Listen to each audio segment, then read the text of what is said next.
Herkese iyi günler arkadaşlar. Bugün sizler için sevilen oyuncularımız Can Yaman ve Demet Özdemir'den çok romantik fotolarını sizler için hazırladık. Onlar Erkenci Kuş dizisinde başrolları paylaşmış ve sevgili olmuştular. Ve dizi bittikte yollarını ayırdılar. Can Yaman İtalya'ya gitmiş. Orada yeni dizide rol almış. Arkadaşlar biz de sizler için onların en romantik karelerini hazırladık.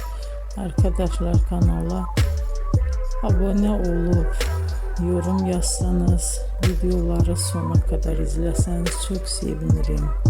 Hoşça kalın. Bizden bu kadar arkadaşlar.